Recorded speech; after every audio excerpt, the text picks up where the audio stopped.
Alright, so a few days ago, I left a post on my community tab, which is something I don't very seldom do, to be honest with you. I know it's there, but I just never really use it. And I asked people to just leave some questions because about 4 months ago, I took inspiration off Joe Stunner Boxing because he actually did a Q&A. And I said, okay, I'll do one a couple of months ago. It actually did pretty well.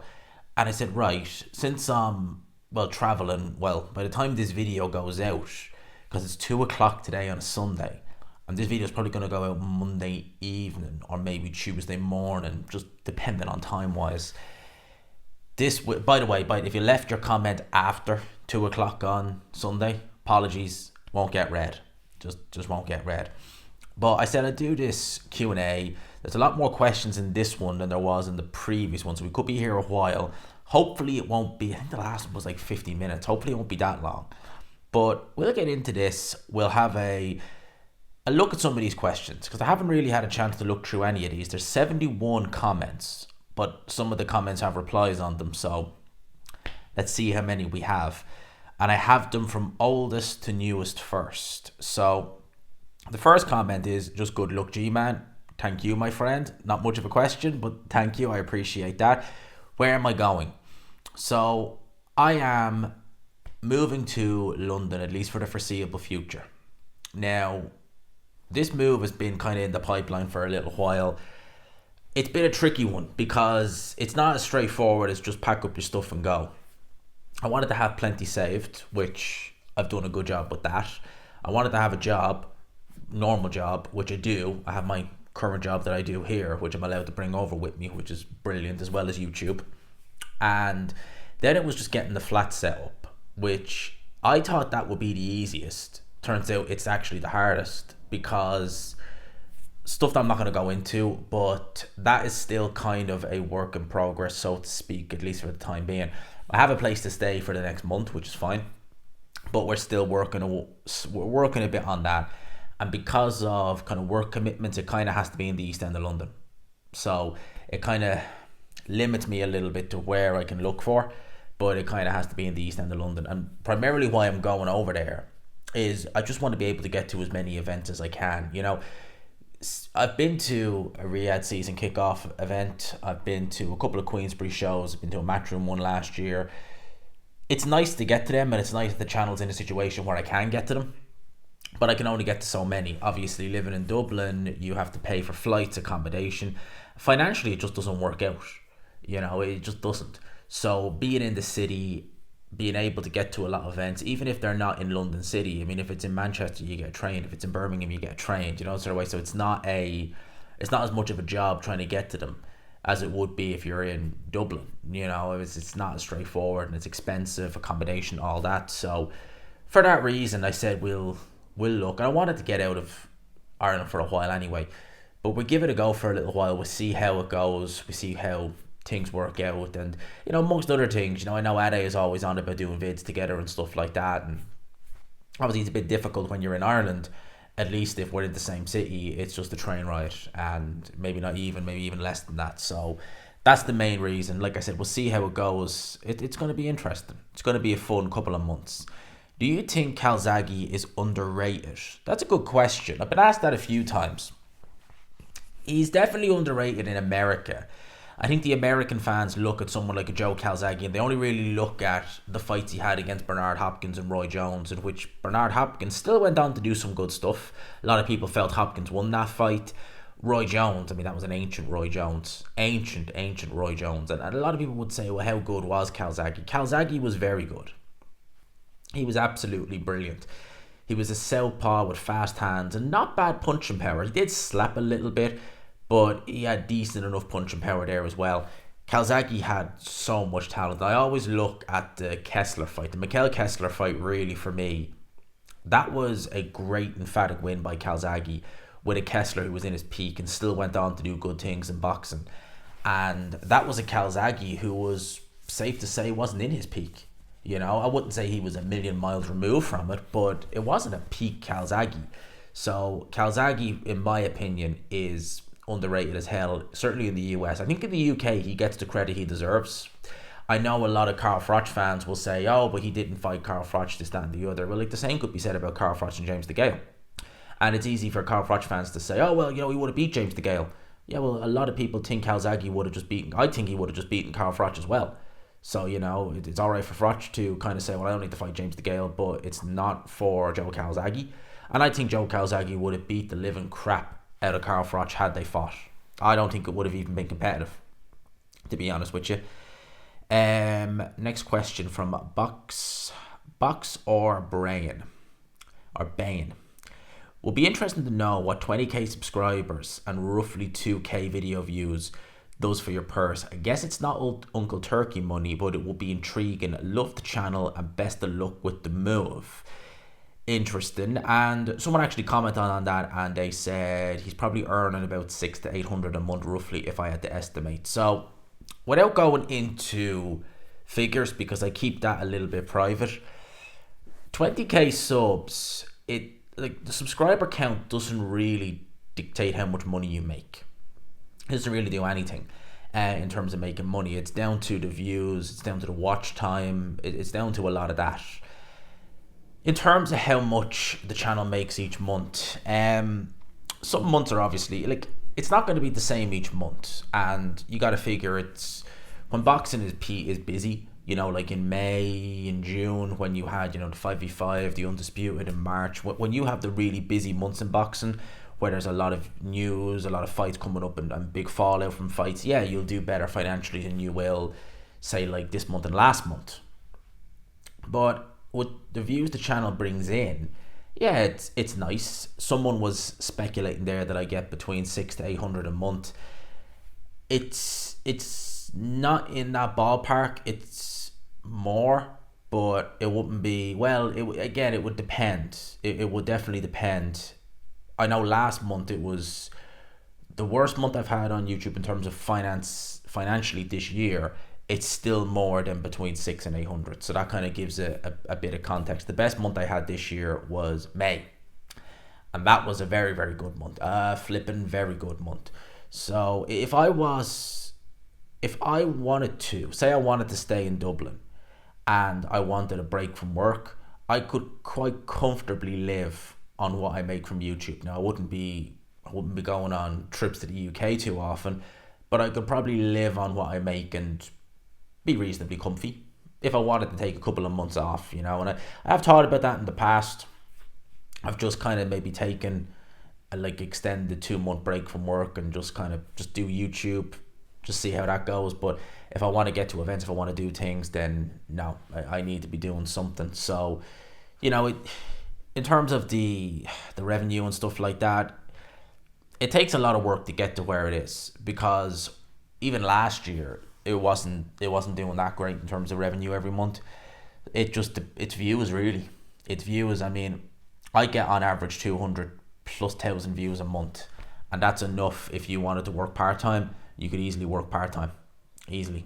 And if you get more than 200, if you're in the 300-400s, you're looking at even better. So that's the answer to that. What's your boxing experience and what's your current training in boxing or otherwise? First time I ever went to a boxing gym, I was about 18 years old, thereabouts. And I enjoyed it, but it was, I always kind of knew I never had the mental commitment to do boxing. I used to I'd love it for a couple of weeks. I'd take a break, I'd love it again. And it just became a chore very, very quickly. Whereas just going to a normal gym, doing some weights or going for a run, that was never a chore. So I think I always knew I was never probably psychologically, mentally cut out to be a boxer. But I loved being part of boxing. That was the thing. So this is the next best thing really. Being able to do videos, go to events, talk about boxing, be ringside, interview the fighters. And, when you see some of the drive and the passion and the dedication that some fighters have who are on the small hall scene, I look and I just think I could never have even done that. So boxing training was just kind of, I tried to do the amateur thing, was never going to get anywhere doing it. And then I just decided to do my normal training, which is just do some weight training and do some runs. That's pretty much kind of what it is now. Who was the better passer in their prime, De Bruyne or Scholes? Look, I'm a United fan through and through. I love Paul Scholes. Kevin De Bruyne on the ball as a passer is phenomenal. He really is. Kevin De Bruyne is better than Paul Scholes, in my opinion. Better. I think he's just better. And I love Paul Scholes, but Kevin De Bruyne is just, oh man, love Kevin De Bruyne. I love him. And Man City are such a great side. They really are. Look, I love seeing United win and seeing City win the league. It's painful, but they're a great side. Would you consider doing a white collar boxing match if you haven't done one already? I would. I'd love to. If the opportunity came up, I'd happily do it. I would. I'd happily do it if the opportunity came up. Ricky Hatton, Amir Khan, who wins? I probably would edge prime Amir Khan to win that fight. Probably would edge him. Who's the best boxer you reckon you could beat? Probably some obscure journeyman in Bulgaria or Hungary. To be honest with you, mate, that's probably the best I could probably do. Probably, and I'm sure there probably is some really, really obscure boxer in Bulgaria who's got like 50 losses, all first round knockouts. I probably fancy my chances a bit around him. But in terms of any decent fighter, anyone who's got even remote bit, yeah, they'd kick the you know what out of me. And someone asked me a question. I know you did some boxing yourself. Why didn't you pursue it? I pretty much kind of answered that already, in a sense of I never had the commitment or the drive to pursue it. Like, I loved the sparring, I loved that aspect of it, and I loved meeting people doing it. But yeah, it just never. I guess I just never had the mental fortitude to go and do it. Do you think Matchroom and DAZN have neglected UK boxing since their switch, especially since the Saudi shows have come in? Can't think of a decent sized UK card show this year so far they've done. And does that mean there's less chance of building superstars if our best fighters are fighting in Saudi Arabia? That's a good question. The DAZN shows this year, I'm trying to think of one properly memorable one, to be honest with you, mate, and I don't have a list of shows in front of me. I would say the most memorable one, and mainly just for the main events, have been Fisher versus Babbage. Again, like that for the main event. The undercard wasn't anything special. And obviously Josh Taylor, Jack Catterall. The rest have been just meh, and yeah, I remember when DAZN and Eddie Hearn started the UK shows, and they did Fight Camp. That was what kicked it off. They had some decent UK shows. They really did. It does appear that way, and it appears that a headline act of a UK show, for example, Kikache versus Cordina, that's a headline act of a show in Wales. Or if you wanted to do it in London, if you want to do a neutral ground, there you go. It would be a good headline act. You could have a Johnny Fisher and a Babbage on the other. I think now a lot of the kind of headline UK shows are, as you say, going on the undercards in Saudi. And it is impacting it. And I think Frank is doing a better job with the UK shows at present, and there's no really denying that. I don't think anyone can. I think if you do turn around and say, no, Eddie is still doing better UK shows, I mean, you're talking out your arse. I think it's simple as you're talking out your arse. Frank has been doing good with those Your Call shows. They're kind of glorified next gen shows, but they're decent. And then he's doing those Magnificent Seven shows, which are very good. And I don't think you can look at those shows and say that they're not good. He's putting on competitive fights on those shows. And I think they have been better than Eddie Hearn's this year, certainly.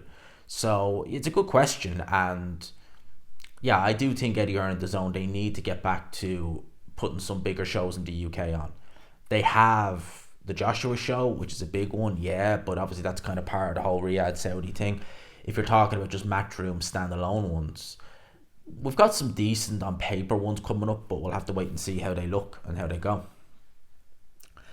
G-Man, do you train now, boxing, etc.? If you could, if so, could you show it? Are you a boxer with great footwork or a person who likes to tear up?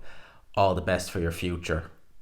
I never really liked the tear up. I was more kind of just, I probably would move a little bit too much, to be honest with you. I would move a good bit, but I was always good with the hooker. I was always a good hooker. I always had a good left hook, and I used to always spar one of my friends. He was about 6'2". He was a heavyweight. He was slow, But I used to always love just kind of getting underneath his jab and just hitting them to the body with a left hook. I remember I used to do that in sparring. That was a couple of years ago now. It was a long, and he was slow as molasses back then, so it was easier. Where did you move and why? Well, officially haven't actually moved yet. But we'll be moving to London, to the East End. Best to worst between Gerrard, Lampard and Scholes. I would say Lampard, Scholes, Gerrard. I'd put Steven Gerrard number 1. Do you rate Brian Norman Jr.? And what are your thoughts on him being upgraded to full champion? His last fight was brilliant. Good luck, G-Man. You deserve success. Thank you, my friend. Thank you. Yeah, I have to say, I haven't seen an awful lot of him. I know he's been upgraded to full WBO champion. From what the little bits I have seen, he looks okay. He's only 23 years old, so there is a lot of time to work with Brian Norman Jr., but he is going to be an interesting one for the future. He hasn't been talked about in the same way that the likes of Boots Ennis were, but again, as I said, he's only about 23 years old, so I'll be keeping a good eye on him. He's the WBO champion at 147, so he's got a big title there. He's got a big chip on his shoulder now. Did you hear the TalkSport interview the other day? Or did you hear TalkSport interview Tony Oka the other day? They hadn't a clue who he was, making out he was an up-and-coming fighter. Then you realise he's been pro for 10 years and fought in Rio 2016. It's really cringe, and I have to turn Simon Jordan off. It's unbearable when he talks boxing. He really is stuck-up nobody. He really is a stuck-up nobody. Yeah, I didn't hear that, but it wouldn't even shock me if they did. Tony Oka has 3 losses. He's been in there with the likes of Carlos Takam. He's been in there with the likes of Bacoli. He's been in there with the likes of Dave Allen. And yeah, he's a veteran now at this stage, Tony Oka. He's got to be in his early 30s. Actually, he would be, as he's older than me. So I think he's 33, 34. So he's actually probably like in the kind of, I don't want to say twilight of his career, but yeah, I suppose that's probably what you could say. And you speak to him like he's new. He's certainly not new. Tony Oka, once he had that time out of the ring, he was banned, but he didn't officially test positive for anything. I think it was just that he missed tests, which is suspicious as hell. He never looked the same after that. He never looked the same. This is a guy who beat the living crap out of Dave Allen to then not being able to even tickle the likes of Carlos Takam with his shots. Haven't been following F1 at all this season. I used to regularly watch Drive to Survive on Netflix. How's the season going? Would you like to see you do a running commentary on F1 regularly like you do for boxing? No, I wouldn't like to do commentary on F1 or give my thoughts on the news of F1. I don't think I'd fit in very well. Because the F1 commentators I have watched in the past, I mean, they really have been, like, I don't want to sound too harsh on here, but like they have been just complete dweebs. They really are, and I just the way their interpretation of F1 is just I can't listen to some of them, and I think that people like listening to that. And I think if I came with I'm very old school. Like, I watched F1 in the 90s, and I'd be very much someone who would be, if I see a big crash, it's a big crash, they're all right, grand, good to go. Whereas, you have F1 commentators, and they're like, I got so scared when I seen that, like, and thank science for the halo. Oh yeah, look at that crash from the 1990s where the car flipped over at Eau Rouge, Jacques Villeneuve, Ricardo Zonta. And you know what the biggest problem was? They only had one spare car, and 2 of the drivers wrote them off, and they ran and were wondering who's going to get in the spare car, and they just got on with it. No issues. But nowadays, you have the commentators who are afraid of their own shadow, and you have drivers like Lando Norris, who are good drivers, but that guy is a man-child. Honestly, and he's a good driver, but he's a man-child. The guy's afraid of his own shadow. The drivers of today are not what they were in decades gone past. And it's sad, because I think that F1, a lot of people say F1 over the last 6-7 years, it's been going downhill before that. Even in the 2000s, it was losing something. It was losing its identity even in the 2000s. And I think now it's still doing well, and I still enjoy F1, but it definitely doesn't have the same passion or feel that it had many, many years ago. And, I don't know how you fix that. And I think the way it's going, I don't think you can fix it. I think that it's got. I remember Murray Walker saying in an interview years ago, and when I say years ago, I mean I'm probably thinking maybe 4 or 5 years ago. He's probably, yeah, he would have died about 2 or 3 years after. I think it was Beyond the Grid, where he gave the interview and he said that he's happy he commentated in his era because, I'm paraphrasing, but he's fearful of what F1 will look like in the future. And I'm fearful of what it'll look like in the future. Inoue versus Ruben Oliveras. Inoue, definitely. People always use the phrase, but stranger things have happened in boxing. What are some of the strangest things you've seen in boxing? In terms of fights, thinking off the top of my head, some of the strangest things, if you're talking about like upsets, like Ruiz when he beat Joshua, that was one that I'll never forget. I'll never forget that. I jumped up out of my seat at like 4 a.m. in the morning that day. But certain things like, I remember when Derek Chisora and David Haye got into that scuffle in Germany. And when I say stranger things have happened, if you had said to me back then they'd be working as fighter and manager in 7-8 years, I would have laughed at you. And there you go. So that's why I always say stranger things have happened, because it's like when someone says, oh, Eddie Hearn and say Chris Eubank could work together. I'd be like, well, yeah, stranger things have happened than that, just something like that, because I've seen it. I know the way Canel's been acting, but it seems like he's been ducking David.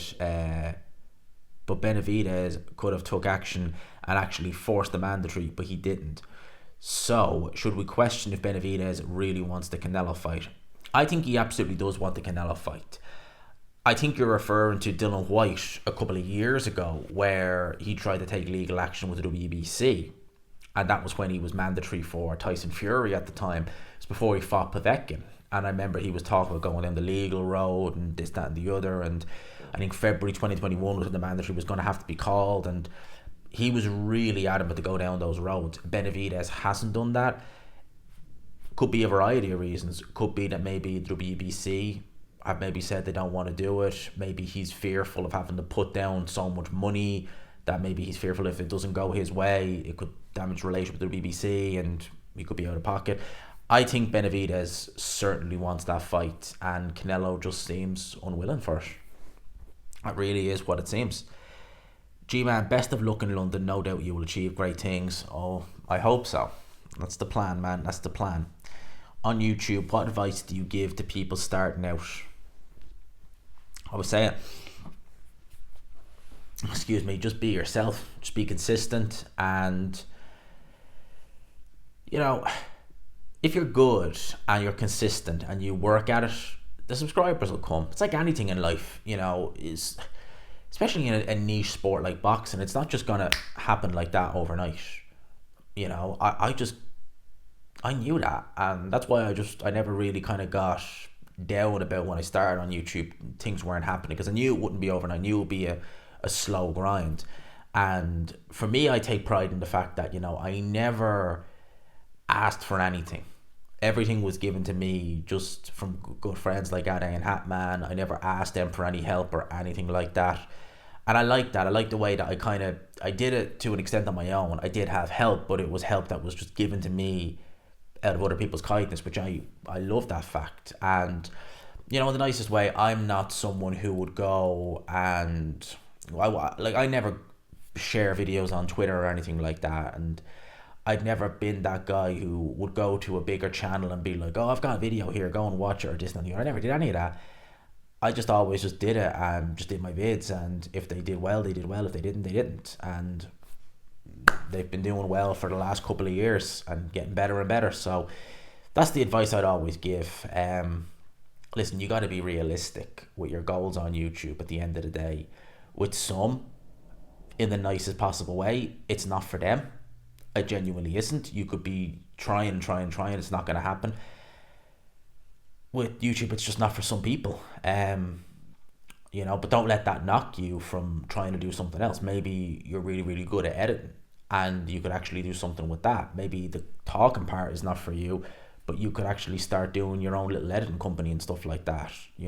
Make yourself a freelance editor and something like that. So you're actually doing stuff, whether it's in boxing or whether it's in something else, stuff like that. So That'd be the advice I'd be give though for most people starting out. You know, just baby steps. Be consistent. Don't expect too much too soon, and it will come eventually. For a big DAZN contract, would you rather AJ versus Fury with Bellew and John Fury, or KSI versus Jake Paul with Ade and Hatman? Oh, with Bellew and John Fury on commentary. Oh, definitely AJ versus Fury. Could you imagine Bellew and John Fury on commentary? That would be hilarious. Be absolutely hilarious. G-Man, you never had much time for Dave Allen as a fighter. I agree with your assessment of him as a fighter, just so you know. But what do you think of his YouTube channel? I think his YouTube channel is absolutely brilliant. I really do. Dave Allen as a fighter was someone who I felt that he got a lot of opportunities and neglected them. He didn't make the most of them, and then tried to kind of, be like, oh, woe is me. It's like, no, mate, woe is not you. You've got opportunities. You've effed them up. Simple as. Him as a guy on YouTube, I think his channel is brilliant. I mean, the insight he gives. And Dave Allen is a very good speaker. He's a very good speaker, very good storyteller. Like, he's doing videos, he's telling a story of, I love the story he told about the Nick Webb fight and how he was feeling in the build up to that fight, how the fight went. And I'm looking forward to his story on Tony Oka, to be honest, which I really am. And he's a great storyteller. He captivates you. So he's really got something good going on there. And what I like about Dave Allen is, you see the production value. He's sitting and you can hear his little baby crying in the background. It's just him with a phone telling a story. But that's all you need, really. That genuinely, for some people, is all they really need. And yeah, credit to him. It's a great channel. I really enjoy it. What was the boxing match that got you interested in boxing? I think it was Canelo versus Lopez, really, back in 2012. That really got me into it. That's why I've always had a bit of a soft spot for Canelo. Criticised them. I'm doing it a lot now, but I've always had a soft spot for watching Canelo, just because he was the guy who kind of I watched boxing prior to that, but never religiously. It's kind of after that is when I really started getting into boxing. If there were if these four were put in a tournament, who would come out 1 to 4? Wilder, White, Miller, Chisora. Imagine the press conference. I think you asked me that in the live, and I said I think Wilder would come out probably beaten, depending on who they're fighting in the first round. I would say he'd probably beat Miller. If you're talking Wilder, White and Miller, Chisora, I think he beat Miller in the final. I think Andy Cruz beats Haney, Pitbull, Keyshawn, Ryan, but won't get past Tank, Tio and Shakur. I would be saying, actually, yeah, I think he'd actually have a good chance with Teofimo Lopez. I would. I think Andy Cruz is tremendously talented, and he's only going to get better. For Parker, I'd rather see him beat Joyce, White, avenge those, and then maybe move on to AJ would be good. Yeah, that would be a good idea, actually, because avenge the Joyce loss, because Joyce, I think, is there for the taking for Parker. Avenge the White loss, likewise, there for the taking, and then see, can you do the three-piece, and avenge it to Anthony Joshua. Who are your favourite and least favourite fighters in history? And who's the greatest fighter never to win a world title? Good question. Least favourite fighter. I don't really have a least favourite fighter. I watch kind of any fighter, and whether I like him as people, well, that's another story. There are fighters out there, Sergey Kovalev, for example, who I don't particularly like as people, but I loved watching them as a fighter. So I don't really have a least favourite. Favorite, probably Roy Jones would be right up there in terms of peak Roy Jones. Arturo Gatti, I love Arturo Gatti. Those would be the type of fighters. And then best fighters to never win a world title. Jeez, you're really asking one there. Today it's easier to win a world title than it was 80 years ago, because there's multiple titles now. You go back in the day, there could have been two, there could have only been one champion at one point. I'd have to really have a think about that one, to be honest with you, because there obviously is loads of great fighters who've never been world champion. Whereas if you brought them forward to today, they probably have a world title, because they could just pick up any version that was kind of there. I'm moving to Erling in West London next summer. Good luck. I haven't been to there, actually. I've not really spent much time in the West End, to be honest with you. Is Hatman the GOAT of YouTube boxing analysts? Well, he's one of them. He's one of the guys that got me interested in, well, really interested in boxing. I was already interested, but then when I started listening to him, it just brought it to another level. He's one of the people who inspired me to make a channel, as well as the likes of Ade, the likes of, at the time, I know Boxing Gossip was doing videos at the time, him as well. I think his name was Tom. So in terms of Hatman, man, I still see him as the gold standard. You know, he really is. And honestly, his channel is just, it's nearly 100,000 subs. It's crazy. It's crazy. What fight would you have loved to been at live, past or present? Cheers, G-Man. Good luck with the move. Thank you, mate. Thank you. Oh, that's a good question. I would have loved to have seen a fight like Jack Dempsey, Louis Firpo back in the 1920s. That would have been amazing just to see, because that was a carnage of a fight. Modern era, I would have loved to have been live to see the atmosphere in a Mike Tyson fight, any Mike Tyson fight, maybe him against Douglas. There wouldn't have been much atmosphere there because of where it was, but I would have loved to have seen that. I really would have. G-Man, my question with the unsuccessful crops in this GB cycle, do you think the UK has peaked and may drop off boxing in the next few years? It certainly wasn't a successful Olympics for Team GB, certainly not. Saying that, Rio wasn't spectacular. A lot of those guys have had good careers, so it is amateur box at the end of the day. It is different to the pro games. Just because you do well in the amateurs, it doesn't necessarily translate to the pros.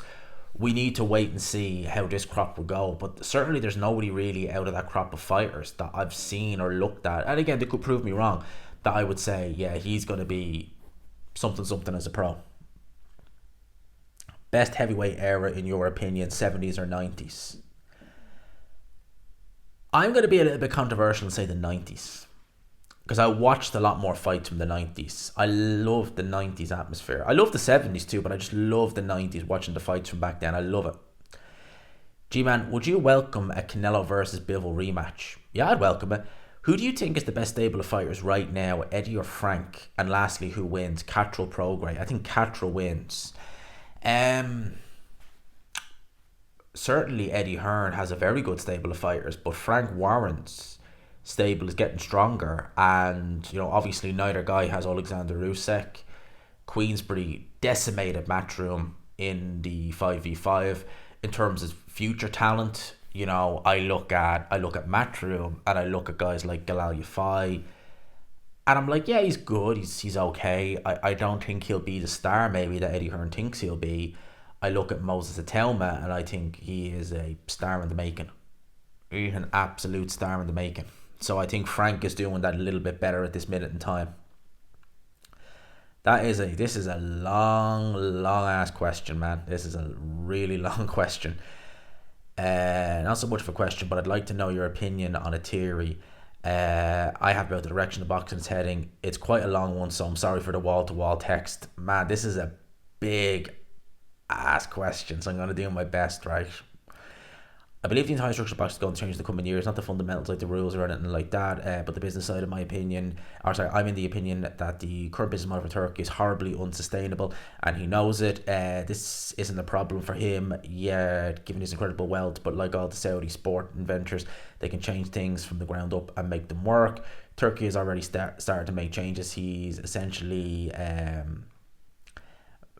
vacillating, how do you say that? Vassalizing the promoters and will absorb them fully within the coming years, probably starting with Matchroom. We all know Eddie isn't in it for the long run. I can see them being kept in or an ambassador role. I suspect he will look to the bigger issues, which are the belt organisations forcing them out of the sport, buying them outright and disabling them entirely. By the looks of it, he's already making an attempt to force out a bigger picture, WBC. I think the Ring magazine will be brought on board with the project, as if I remember correctly, the Prestige. It's at a Prestige, there's no financial gains, and acts almost like a lineal title. His end goal is going to be like a UFC system, where he or whoever delegates then controls the vast majority of talent, which gives them the best chance for a sustainable business model. Just a theory. I hope it ignites some discussion. Whoa, that was a long one. I tried to read that as quick as I could. I don't want this video going on too long. I hope that's not the case, but I'm not going to lie, it is looking that way. I just don't think a UFC business model will work in boxing. I don't think it's sustainable. I don't know if the Saudi experiment is sustainable, but I will be enjoying it for the time being. But it's an interesting one. It's an interesting one to think about. Will you get GTA or Children's Hospital first? All right, don't I'm not really. I love GTA, but I'm not at all hyped for GTA 6. But seriously, do you think the concept of being undisputed or a belt holder is a snapshot in time? For example, do you think a prime Josh Taylor could wipe up 140 now? Nah, I don't think he can. Good luck on the move. You'll have to check out the Swan, 6 a.m. Irish nightclub in Stokewell. I am not a nightclubber guy, so I won't be checking that out, man, in the nicest way. And 6 a.m., man, no way. Not a hope am I staying up till 6 a.m. If you could make one fight for the ages between two boxers, who would it be and who would win? Between two boxers for the ages, like any time in history. If it was any time in history, I'd love to see Ali versus Usyk. And I think Ali would win. I think he would. How would David Haye from the Klitschko Chisora fight have done against Bellew? I think he'd have won. I think he'd have knocked Tony Bellew out. I think that David Haye who fought Chisora, that was the last good performance in him. And I think he would have knocked Tony Bellew out. F1 related, what do you think of Merck's potential take on Kimi Antonelli as a rookie as opposed to taking someone like Bottas for a season? Yeah, well, I haven't been keeping my eye on the F1 transfer market, so I don't know if they've done anything with Kimi Antonelli yet, but I would put him in, well, he's not going to be in a Williams, but I would have put him in as a kind of, giving him a season as a development driver, like what they did with Max Verstappen at Toro Rosso, as it was known back then, and then bring him up to the big team. That's what I would do. G-Man, I'm a fan of history, as are you. Is Alfred the Great overrated compared to his son and grandson? Well, I assume when you say his son and grandson, you mean King Ethelstan, because he had more than one grandson who became king. Alfred the Great. Alfred the Great. He's the only... Well, actually, no, sorry. He's not the only English king to be called the Great. Well, actually, he was never king of England. Fun fact. He was king of Wessex and Anglo-Saxons. He was never actually officially king of all of England. That title fell to King Ethelstan. Was he a good king? Certainly he did a lot of good work. He definitely kept Wessex safe. He was able to set the Danelaw in place. He set the motion, the foundation for unified England, which his grandson would obviously do. Do I think that... You got to remember, Alfred was very well... He had Asser, who was his biographer. So his reign was recorded very well. I'm sure there's a couple of exaggerations in there. There has to be, you know.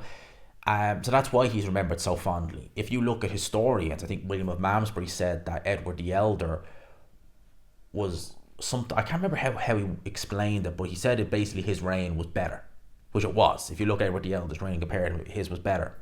And then obviously Ethelstan, in my opinion, was the best out of all of them. And you had that run of the House of Wessex of Alfred, Edward and Ethelstan. And really it carried on actually, because the two other, Ethelstan's two brothers, Edmund and Eardred, were very good kings. It was really only when Ethelred II, the Unready, came along and he effed it all up, is when the House of Wessex, like that put the seed, that put the foundation in place for the Norman conquest. And that ultimately, him being such a failure of a king, which is primarily what led to it. But in terms of Alfred the Great, he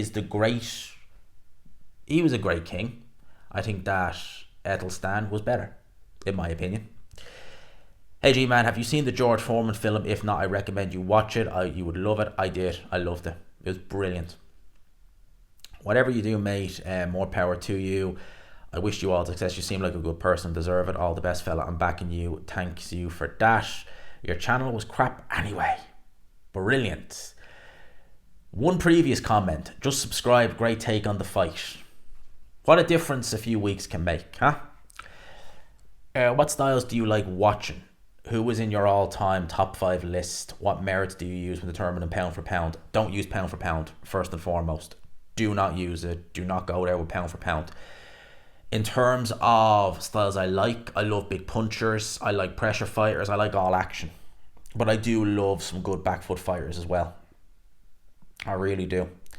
Who would you rather coach you if you were to be a professional boxer? Simon Jordan or Gareth A. Davis? I probably would genuinely rather Gareth A. Davis. He'd probably know a little bit more then Simon Jordan. What's the one sports event you wish you could have attended? That's a good question, actually. One sports event I wish being a United fan, I would have loved to have attended United versus Bayern in 1999. That would have been amazing. Would have loved to have attended that. Would you rather only ever be able to watch TV if it's Piers Morgan, or only ever be able to watch TV if it's Gareth A. Davis? Well, they're both pretty damn bad, but yeah, I probably would take Gareth A. Davis, to be honest with you. Best of luck in the new phase of life, G-Man. You're a top guy. Thank you. Where are you going? To London. Good luck, fella. Thank you, mate. A lot of good looks here. Loving all this. Do you think Saudi fights are bigger than the UK stadium fights? Well, the cards, yeah, pretty much. The atmosphere is not as good, but they are still pretty good. Great things to come, G-Man. No real question, but since you need some, will you live in the UK for good, or where will you end up? I don't know. I guess a part of me probably would most likely come back to Ireland at some point to stay. We'll need to see. Maybe, maybe not. I don't fully know. I'd like to eventually come back to here and, have something to show for it. But if I end up staying in the UK, I end up staying in the UK. To what extent do you trust the eye test in terms of judging what level a fighter might reach? The eye test on someone like Moses Teuma is brilliant, but we need to see him in real tests before we can really make that assessment. I think the eye test is looking good though for someone like him. Personally think Chisora style was always wrong for Wilder. He needs fighters who are going to stand off with him when he can use his athleticism and long limbs to close the distance. He has no defense against a fighter who just comes forward and puts his head on Wilder's chest and throw bombs. He doesn't want that fight. I would have picked Deontay Wilder in his prime, but right now, no way. What's the new chapter in life? Cheers. Moving to London, mate. Moving to London. Last question. G-Man, I hear you and True Geordie are mates. Have you seen his video on Mr. Beast and thoughts on him? Me and True Geordie are on DM terms now at the minute, which is nice. And shout out to him. He's acknowledged a couple of my videos. He's commented on some of them, so I appreciate that. Well done to him. Thank you. I actually did watch his video on Mr. Beast. Now, Mr. Beast is a very famous YouTuber. In fact, I think he's the most subscribed channel on YouTube. And I never liked him. There was always something real off about him. And the one thing I disagree with True Geordie made his video and he critiqued Mr. Beast aplenty. There's a lot of things being said about him and some of the people he has in his team, which I won't go into. But one thing I disagree with True Geordie was saying, he's not a great YouTuber. He doesn't appear to be the best guy, but credit to him for the charity work. No, mate. Just because someone does charity work doesn't mean they're a good person. There was a certain BBC presenter who I think is infamous. We all know who I'm referring to. He was meant to fix it, did he? And he was knighted, all that stuff. I think he even got a papal knighthood for the charity work. Was he a good person? No. In terms of True Geordie, I like the pain game. He does a good job on there. And yeah, we're on DM terms. So that was a long ass one. I started this 40 odd minutes ago and we got to the end. So I hope you enjoyed it. We will do a part 3 to the Q&A at some point when I'm more settled in the UK. For now, I'll leave it there. Hope you enjoyed it, people. Smash the like button if you could, and subscribe, of course, if you haven't already. Peace.